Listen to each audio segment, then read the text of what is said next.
Hello everyone, ICT virtual classes में मैं योगेश केमी आपका स्वागत करता हूं। तो जैसा कि आप जानते हैं, हम लोगों ने डाइपोल पढ़ लिया था, टॉर्क पढ़ लिया था डाइपोल के थ्रू कि कितना टॉर्क लगता है। चला उसी पे चर्चा करते हैं और उसी पे न्यूमेरिकल या क्वेश्चंस करने की कोशिश करते हैं कि कैसे कैसे क्वेश्चन यहाँ पर बनते हैं। तो हम जानते हैं कि हमने देखा था torque on an electric dipole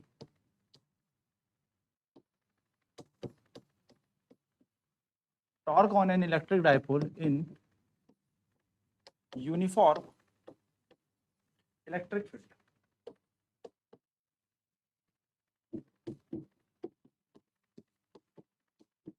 dipole पर यूनिफॉर्म इलेक्ट्रिक फील्ड कितना टॉर्क लगाता है। तो इसका टॉर्क दिया जाता है, torque is equals to P E sine theta. ये हमारे पास टॉर्क होता है, tau is equals to P E sine theta. And torque की जो यूनिट होती है वो होती है न्यूटन मीटर। ठीक है, न्यूटन मीटर इसकी यूनिट होती है। नाउ अगर हम बात करें कि थीटा क्या है, तो where theta is the angle, theta क्या है, एक एंगल है between electric dipole movement, electric dipole movement, electric dipole movement and electric field. ठीक है, सो थीटा क्या है, एक एंगल है इलेक्ट्रिक डाइपोल मूवमेंट और इलेक्ट्रिक फील्ड के बीच में। चलिए, तो हमने यहाँ पर एक चीज नोटिस करनी है कि dipole if dipole is perpendicular, मैं कहूँ if dipole movement is perpendicular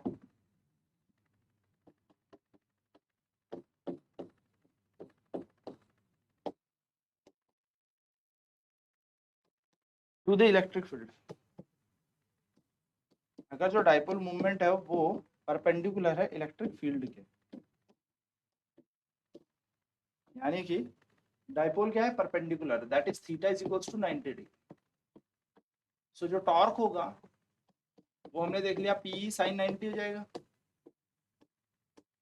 और हम सभी जानते हैं साइन 90 का मान कितना होता है, साइन 90 की वैल्यू 1 होती है। तो जो यहाँ पर टॉर्क लगेगा वो लगेगा पीई, और ये एक मैक्सिमम टॉर्क होगा, यानी कि अधिकतम टॉर्क होगा, मैक्स टॉर्क लगेगा P इंटू ई। पी क्या है, इलेक्ट्रिक डाइपोल मूवमेंट, पी क्या है, इलेक्ट्रिक डाइपोल मूवमेंट, और ई का मतलब हो गया इलेक्ट्रिक फील्ड। वहीं पर अगर मैं बात करूं, वहीं पर बात करें, if dipole is if dipole is parallel to electric field, अगर जो इलेक्ट्रिक डाइपोल मूवमेंट है वो इलेक्ट्रिक फील्ड के पैरेलल है, कैसा है, पैरेलल, तो थीटा की वैल्यू कितनी हो जाएगी, 0 डिग्री। तो हमारे पास पता है टॉर्क इज इक्वल्स टू क्या बन जाएगा, पीई साइन 0। और साइन 0 आप सभी जानते हैं, साइन 0 का मान कितना होगा, 0 होगा। तो टॉर्क बन जाएगा हमारे पास पीई इंटू 0, यानी कि टॉर्क बन जाएगा 0। तो मिनिमम बोल सकते हो बिल्कुल 0 टॉर्क। चलिए, तो हम टॉर्क को कैसे डिफाइन करेंगे या डाइपोल मोमेंट को कैसे डिफाइन करेंगे। सो अगेन दोबारा से, torque is equals to P E हमने देख लिया, व्हेन थीटा की वैल्यू कितनी है, 90 डिग्री। तो यहाँ पर हमारे पास बन जाएगा P is equals to tau by E. ये टॉर्क कौन सा टॉर्क है, मैक्सिमम टॉर्क है। तो हम यहाँ पर कहेंगे the electric dipole movement,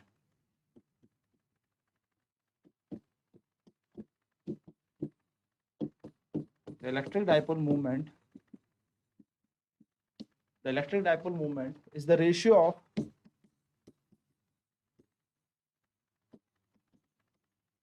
the maximum torque produced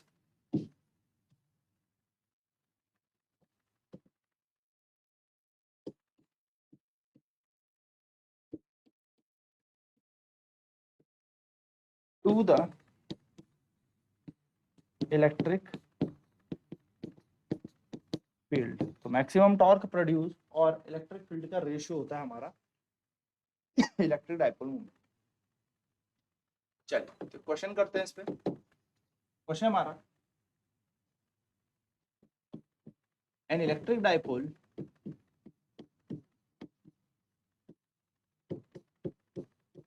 of dipole moment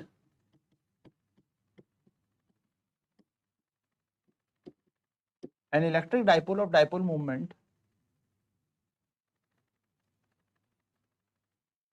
20 coulomb meter is placed perpendicularly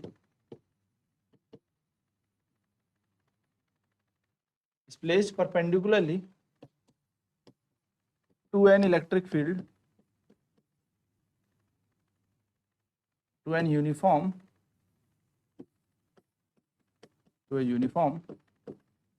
electric field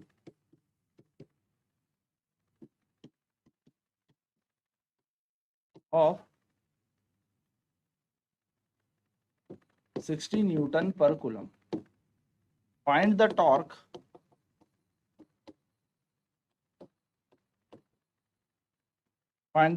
produced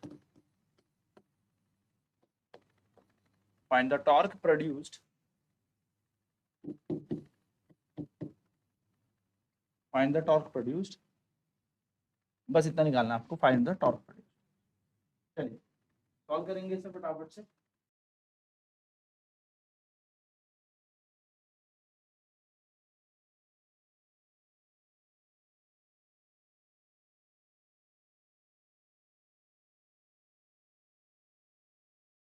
देखो क्या कह रहा है, एक इलेक्ट्रिक डाइपोल जिसका डाइपोल मूवमेंट, यानी कि हमें इलेक्ट्रिक डाइपोल मूवमेंट दे रखा है, इलेक्ट्रिक डाइपोल मूवमेंट हमें दे रखा है जिसको हम P बोलते हैं, P, और वो दे रखा है 20 कूलम मीटर हमें दे रखा है। Is placed perpendicular to uniform electric field, यानी कि हमें यहाँ पर इलेक्ट्रिक फील्ड भी दे रखा है। इलेक्ट्रिक फील्ड हमें यहाँ पर दे रखा है, कितना दे रखा है, 60 न्यूटन पर कूलम, ये भी हमें दे रखा है। और हमसे पूछा है टॉर्क प्रोड्यूस निकालो, यानी कि टॉर्क निकालो। तो टॉर्क बराबर क्या होगा, हम वी नो दैट, हमें कहा है the dipole is placed perpendicularly, the dipole is placed perpendicularly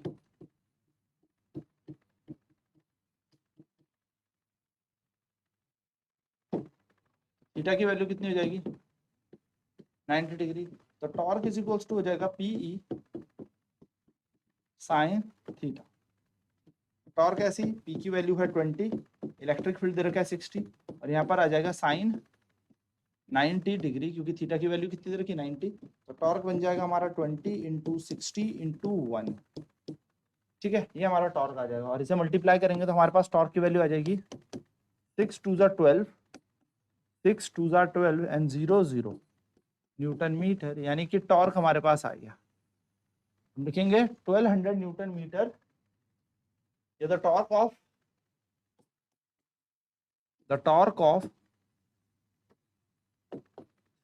1200 newton metre will act on the dipole, ये हमारे पास।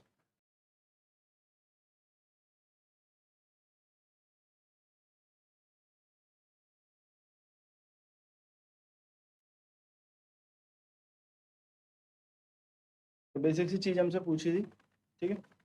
हमसे क्वेश्चन क्या कह रहा है कि एक इलेक्ट्रिक डाइपोल है जिसमें डाइपोल मूवमेंट है 20 कूलम मीटर, उसको प्लेस किया है परपेंडिकुलर किसी यूनिफॉर्म इलेक्ट्रिक फील्ड में जो 60 न्यूटन पर कूलम का है। फाइंड द टॉर्क प्रोड्यूस, आपको टॉर्क निकालना है। तो electric dipole is equals to क्या हो जाएगा, से 20 coulomb metre, electric field 60 newton per coulomb का ही टॉर्क हमें यहाँ पर निकालना है। तो हम यहाँ पर क्या कर देंगे, डाइपोल जो है प्लेस्ड हो रखा है परपेंडिकुलरली, तो थीटा की वैल्यू 90 डिग्री, तो torque is equals to P sine theta होता है, तो tau is equal to 20 into 60 into sine 90 की वैल्यू 1, तो हमारा टॉर्क हो जाएगा 1200 न्यूटन मीटर। ठीक है, तो टॉर्क जो है 1200 न्यूटन मीटर का एक्ट करेगा डाइपोल पर, ये बात ध्यान में रखिए।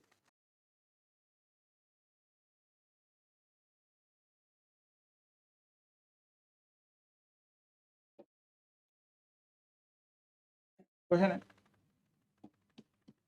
N electric dipole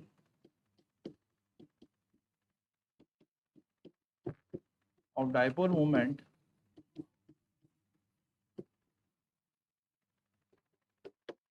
(50 coulomb meter) is kept in an is placed in an electric field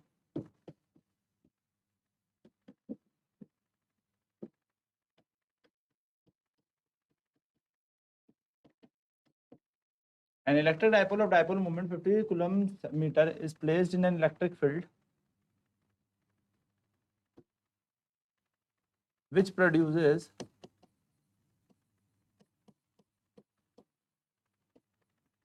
a torque of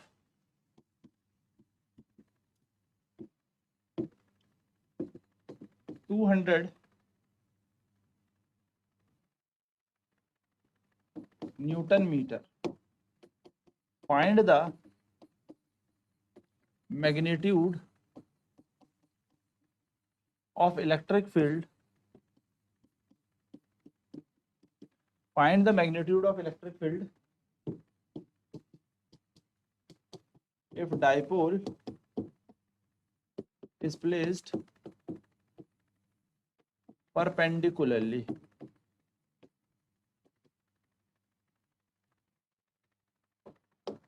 चलो सॉल्व करेंगे इसे।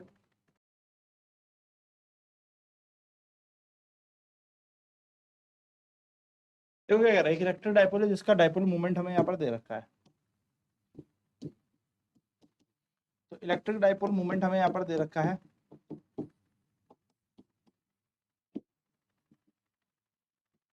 इलेक्ट्रिक डाइपोल मोमेंट हमें यहाँ पर दे रखा है P equal to 50 coulomb metre. ठीक है, और जो क्या प्रोड्यूस कर रहा है, टॉर्क प्रोड्यूस कर रहा है, तो टॉर्क हमें यहाँ पर दे रखा है 200 न्यूटन मीटर का। ठीक है, find the magnitude of electric field. Electric field निकालना, हमें ई निकालना है, इलेक्ट्रिक फील्ड हमें यहाँ पर निकालना है, इलेक्ट्रिक फील्ड। तो कुछ भी नहीं करना, मैग्नीट्यूड निकालना है, सॉल्यूशन बहुत आसान है, वी नो दैट, हम जानते हैं टॉर्क इज इक्वल्स टू क्या होता है, पी साइन थीटा। थीटा की वैल्यू उसने कहा है कि परपेंडिकुलरली प्लेस्ड है, तो ये दे रखा है हमें 200, ये हमें दे रखा है 50, क्वेश्चन के अकॉर्डिंग ये 50 दे ही रखा है हमें, ई की जगह ई, और साइन यहाँ पर आ जाएगा 90 डिग्री, क्योंकि प्लेस्ड परपेंडिकुलर है, थीटा की वैल्यू 90 डिग्री है। तो बस यहाँ पर लगाएंगे 200 इज इक्वल टू 50 ई की वैल्यू कितनी हो जाएगी, 200 अपॉन 50, कैंसिल करेंगे तो 4, तो इलेक्ट्रिक फील्ड कितना आ जाएगा, 4 न्यूटन पर कूलम का। तो इलेक्ट्रिक फील्ड हमारे पास कितना आ गया, 4 न्यूटन पर कूलम का इलेक्ट्रिक फील्ड आ गया, यानी कि हम कहेंगे the electric field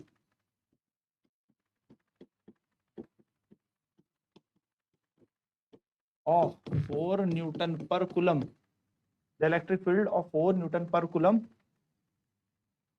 applies, produces a torque of 200 Newton meter on an electric dipole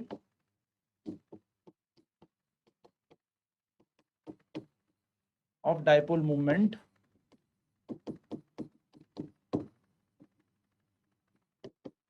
50 coulomb metre. ठीक है, इस तरीके से आपको ये क्वेश्चन सॉल्व करना है। चलिए फटाफट नोट डाउन करेंगे।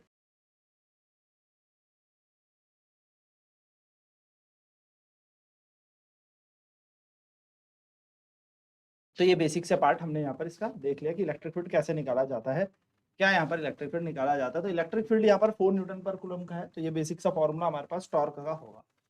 अब बात यहाँ से शुरू करते हैं गॉस थ्योरम की। अब यहाँ से हम शुरू करने वाले हैं गॉस थ्योरम। तो गॉस थ्योरम की अब शुरुआत होती है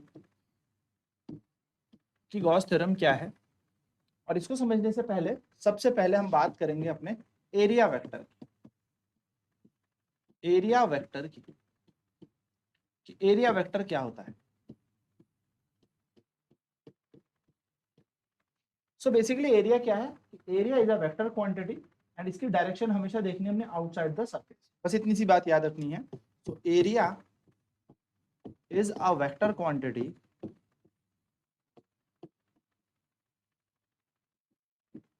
and its direction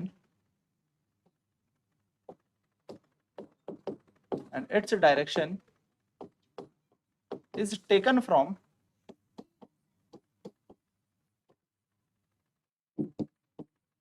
outside the surface।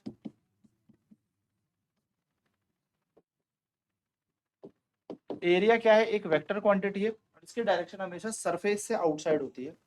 Like मैं यहाँ पर एक सरफेस ड्रॉ करता हूँ,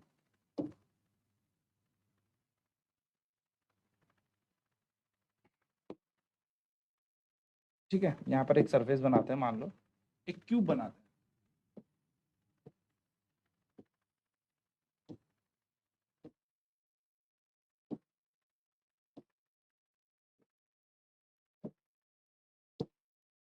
ये हमने क्यूब बनाया, तो इसमें अगर हमें एरिया वेक्टर कंसीडर करना है तो एरिया वेक्टर हमेशा जो सरफेस हमारे पास होगा, जो सरफेस हमारे पास होगा, जो सरफेस यहाँ पे हमारे पास ये है, इसका एरिया वेक्टर हमेशा इस सरफेस से आउटसाइड लगेगा, यानी कि वेक्टर की डायरेक्शन होगी आउटसाइड द सरफेस। अगर हम कोई दूसरा सरफेस यहाँ पे देखें लाइक दिस, तो इस सरफेस का एरिया कहाँ लग रहा है, बाहर की तरफ लगेगा, ए वेक्टर। अगर हम यहाँ पे कोई और सरफेस देखें लाइक दिस,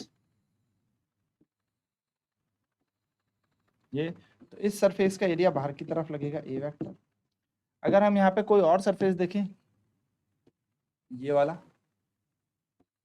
ये वाला, तो इस सरफेस का एरिया बाहर की तरफ लगेगा। एंड जो ये फ्रंट का सरफेस है इसका यहाँ से बाहर की तरफ आपकी तरफ आ जाएगा, और यहाँ से जो इसका पीछे का सरफेस होगा अंदर की तरफ। यानी कि एरिया एक ऐसी वेक्टर क्वांटिटी है जिसकी डायरेक्शन हमेशा बाहर की तरफ लगती है, आउटसाइड द सरफेस। ये बात आपको ध्यान रखनी। अब नेक्स्ट क्लास में मैं यहाँ पे आपको बताऊंगा कि एरिया वेक्टर से कैसे अब इलेक्ट्रिक फ्लक्स निकाला जाएगा, यानी कि नेक्स्ट टॉपिक में बात करेंगे इलेक्ट्रिक फ्लक्स की, विद्युत फ्लक्स करेंगे, क्योंकि एरिया वेक्टर एक इंपॉर्टेंट क्वांटिटी वहां पर होगी। तो आज की क्लास में इतना ही। आईसीटी वर्चुअल क्लासेस में जुड़ने के लिए धन्यवाद। आपका दिन शुभ।